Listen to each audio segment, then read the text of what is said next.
ముందుగా అయితే ఆయిల్ అయితే వేడెక్కింది. మంచి ఆలు టమాటా సూపర్గా ఉంటుంది. జీలకర్ర, పచ్చిమిర్చి, ఉల్లిపాయ,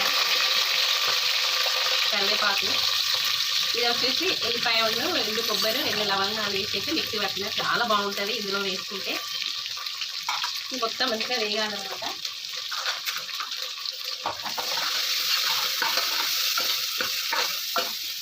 కొంచెం అల్లం వెల్లుల్లి పేస్ట్, పసుపు, మళ్ళీ ఒకసారి కలిపేసుకొని ఆలు వేసేసుకోవాలి. ఆలేంటి ఇంత పెద్ద కడిగేసింది అనుకుంటుందా? మీరు ఒకసారి ఇలా కడిగేసి కుక్కర్లో వండి చూడండి, అసలు ఎంత బాగుంటుందో. వేడి వేడి చాలా బాగుంటుంది. ఇందులోనే టమాటా వేసేసుకోవాలి.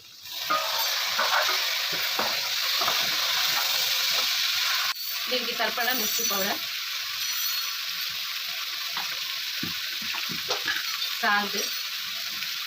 సాల్ట్ అయితే ఆకుపొడి కాబట్టి నేనైతే 2 స్పూన్లు అయితే వేస్తున్నా. మళ్ళీ ఒకసారి కలుపుకోవాలి. చపాతీకైనా పూరికైనా ఎంత బాగుంటుందంటే పిల్లలు అయితే మంచి ఇష్టంగా తింటారు. కొత్తిమీర కూడా కొంచెం వేసేసుకోవాలి.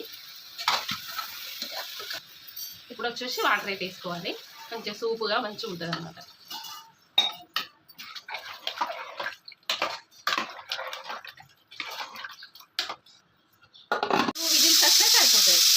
2 విజిల్స్ అయితే వచ్చినాయి. మరి చూసేద్దాం కర్రీగా. వా సూపర్!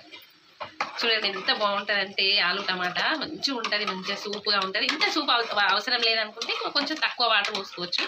నేను మాత్రం కావాలనే పెట్టిందనమాట. చపాతీకి బాగుంటుంది అని చెప్పేసి. రైస్కైనా బాగుంటుంది. చూడండి ఇట్లా పీసెస్ వేసుకొని తింటే ఆహా ఎంత అద్భుతమో, సూపర్ ఉంటుంది. పిల్లలకైతే మంచిగా వేడి వేడి రైస్లో నెయ్యి వేసి పెట్టినా చాలా బాగుంటుంది.